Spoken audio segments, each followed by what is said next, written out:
You must love podcasts if you're listening to this. Do you want to start your own one or you already have one? Then follow Smarter Podcasting to get expert advice from me, Niall, the podcast guy.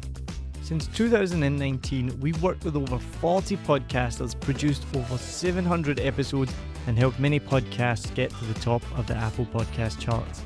And right now, I'm offering you a professional edit for just $27.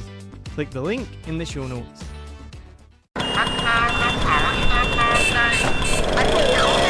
It's Niall here, and I am here to give you a very special episode on September 30th, 2024, because today is International Podcasting Day.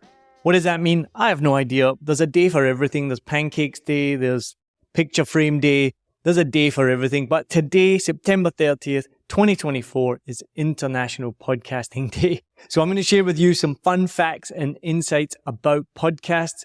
I started the Vietnam podcast all the way back now, which I can't believe I'm saying all the way back, but in 2019, started in my front room. I wanted to share stories of people connected to Saigon and connected to Vietnam. And I really had no idea what I was getting myself in for. I'd just always been a massive podcast fan. I loved the medium. My first podcast I ever listened to was The Ricky Gervais Show, which went on to be the most downloaded show in the world. Then there was Serial in 2014, which blew up and everybody fell in love with. And then from there, podcasts just grew and grew and grew.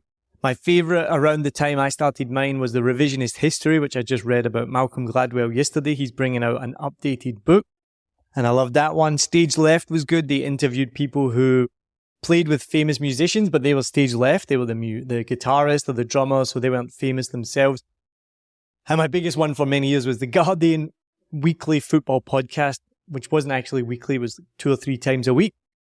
I've actually recently dropped that one and now listen to The Rest is Football by Gary Lineker's Goal Hangers podcast.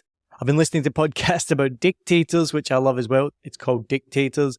And my absolute favorite right now, and I need to give a shout out to Ashley if she's listening, is My Dad Wrote a Porno, which is the most ridiculous concept ever. And I'm actually really embarrassed that I'd never heard of this show. So Ashley told me about it recently. I started listening. And it is literally what the title says. So the main guy, his dad wrote a porno, I think inspired by 50 Shades of Grey, but he calls it, I think, 50 Colours of Grey or something like that. He got his 2 best mates from uni, and the 3 of them sit around a table, which just, again, this is an amazing testament to the power of podcasting and independent podcasting as well, that you can just start with a microphone and your 2 best friends, and the 3 of you sitting around a kitchen table. And if the concept is good and the hosts are funny and they're interesting, it can really, really blow up. And it doesn't happen all the time. It's like gold dust. It's like 1% of podcasts, 0.1% of podcasts. That's going to happen too. But it happened to them. So what they do is they sit around a table and he literally reads a porno that his dad wrote, which is just disgusting to say, but that's the fact. And then his 2 mates comment on it. And literally they can't get through 1 sentence without laughing or commenting on it because it's one of the worst books ever written. It's absolutely terrible.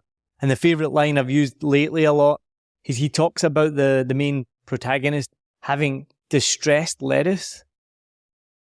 They don't know what that is. I don't know what that is. I've never heard of it in my life. So in the last few days, I keep telling Adri, let's have some distressed lettuce for food.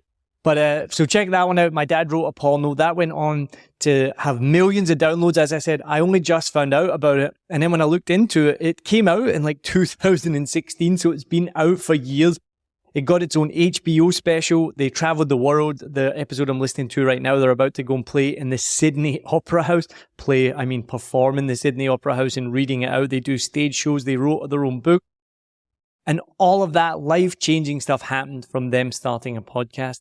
Obviously, I've not had the same level of life-changing experience, but starting a podcast for me absolutely changed my life. I wouldn't be doing what I do today. I've been in TV commercials. I've done voiceover work, things that I would never even have dreamed of. And actually just today, I've been asked to be on a panel to talk about podcasting as well. So things like this, I just would never be able to do. And most of all, the connections and the people that I've got to meet as well has been absolutely incredible. So thank you for listening to this podcast, Smarter Podcasting, which is about how to make a podcast. So it's a bit meta, but I make a podcast about podcasting. I did make a show called Did That Really Happen, which is still out there. You can look it up. It's a comedy podcast. It's when I was a comedian, which I actually have given up, but I did comedy for the first time on Saturday night in about a year and a half. And I don't plan to do any more anytime soon. It was a one-off, but it was really fun and I really enjoyed it. And I felt like I hadn't been away at all. So that was quite cool. So a few years ago, I did a podcast called Did That Really Happen, where I interviewed comedians in Saigon and around the world. And I played one of the jokes and then just simply asked them, did that really happen? And yes or no, most of the time the answer was yes. And they would explain the real story and how they came up with the joke. And the couple of times where the answer was no, they would still explain how they came up with that joke and what influenced it. So look that one up. I always kind of forget about that one. Did That Really Happen? It's a really cool concept. I thought it was really fun, but I just got way too busy to keep putting out episodes and obviously stopped doing comedy as well. But in this special episode, I want to share with you some fun facts and insights that we've looked up about podcast. Massive thanks to Huyen Nguyen, our blog writer, content writer, website operator. She's amazing. We couldn't do what we do without her. So thank you very much to Huyen. She put this together for us. So a few stats to start off about a Vietnam podcast.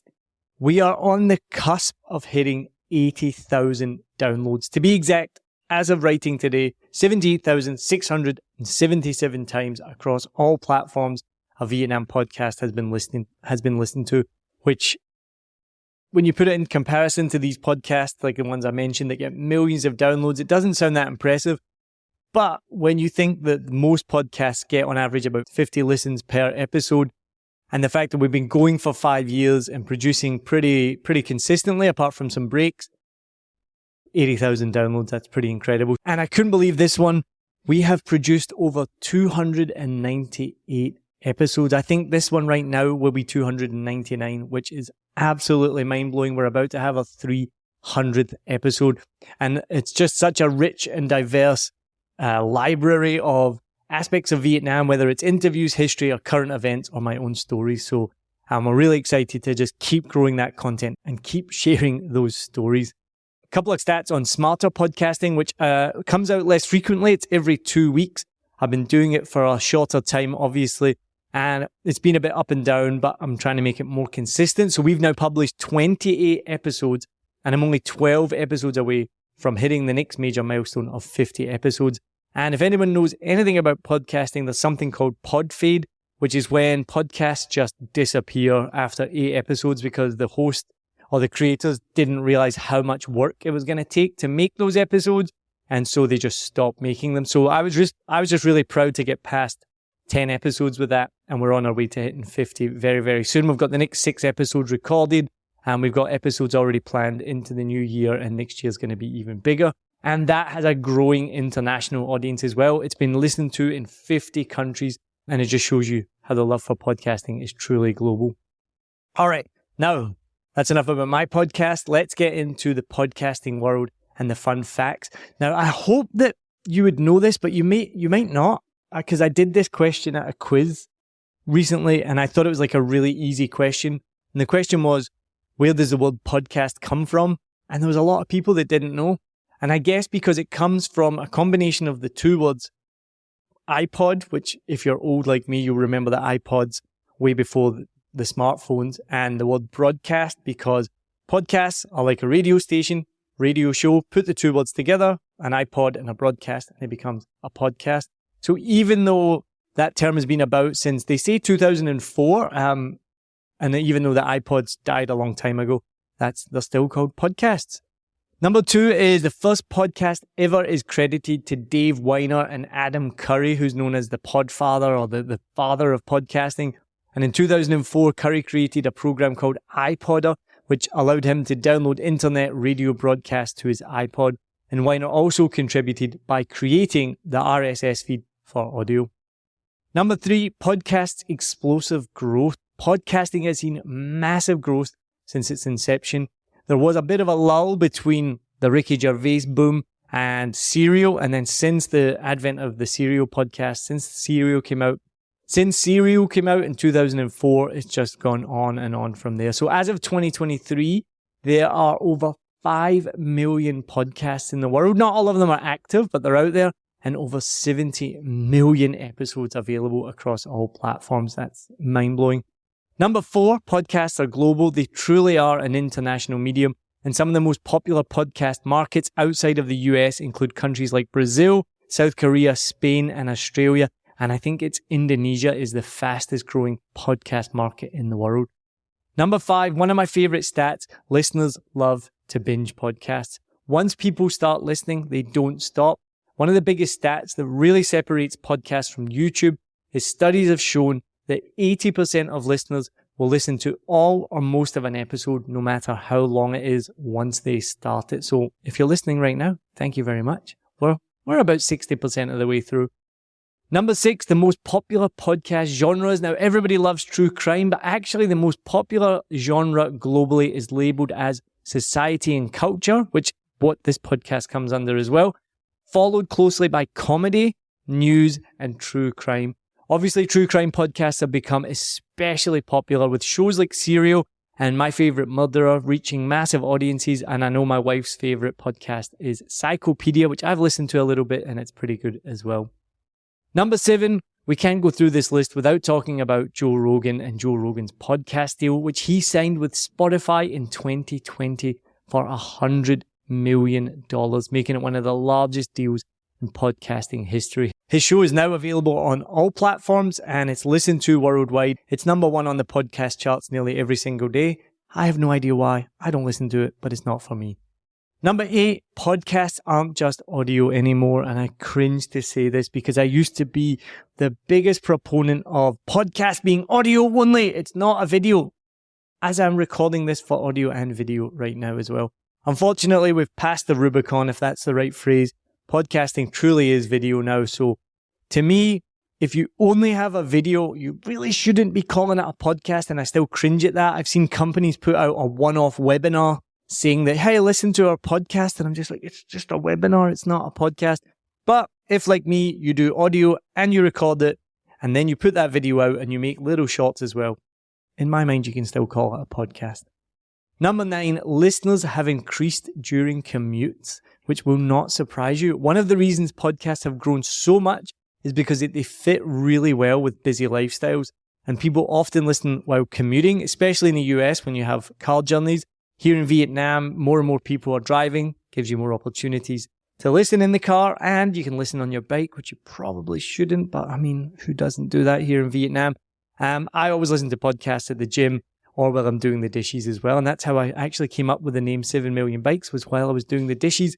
And I had just read an article that there were 7.3 million motorbikes in Saigon. And I was like, that's a pretty cool name for a podcast.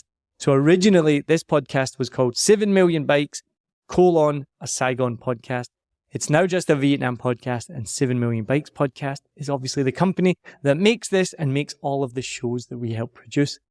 Now, number 10, the shortest and longest podcasts.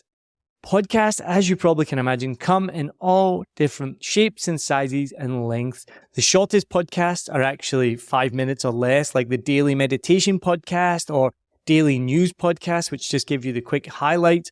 And even shows like Case File 83, which I absolutely loved. Julianne Moore, Oscar Isaac, and it was a serial, fiction podcast. And those episodes were only 7 or 8 minutes long. But one of the longest is Dan Carlin's Hardcore History, where episodes can last over 5 hours. We all know the Joe Rogan podcast goes to 2 or 3 hours. And even Stephen Bartlett at Diary of a CEO has started experimenting with long episodes.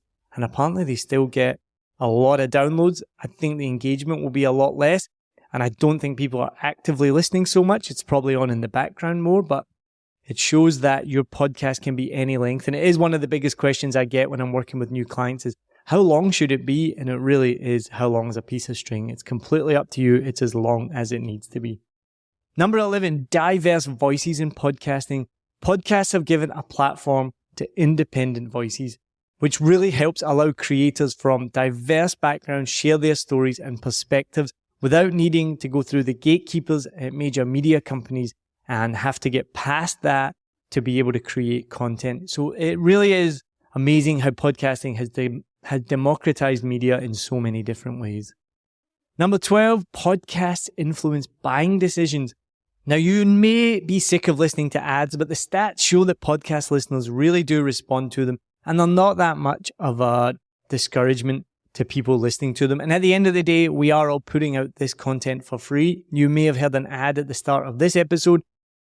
Podcasts, just like all forms of media, can't survive without funding. And unless they have funding from a major corporation or a media company, having advertisers pay a little bit of money for you to listen to those ads, then help create this content that you love so much as well. And the research shows that 54% of podcast listeners are more likely to consider buying products that they hear advertised on podcasts, which is why so many brands are now investing in podcast ads. Number 13, podcast listening by demographics. Podcasting is popular across many age groups, but younger audiences, which pains me to say this, is people aged 18 to 34, are actually the largest group of podcast listeners, but people over 50 have been embracing podcasts at a growing rate too. So boomers are enjoying them as well, even though they probably have to ask their children how to set up a podcast and how to open the app, but we won't go into that. Number 14, International Podcast Day involvement.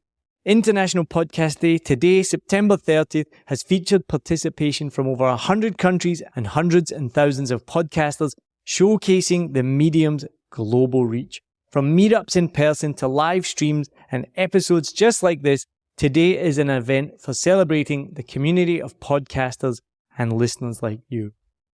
And last one, number 15, language diversity in podcasts. If you're an English speaker like me, you probably only listen to podcasts in English. You may be Vietnamese or you may speak any other language around the world and still listening to this podcast.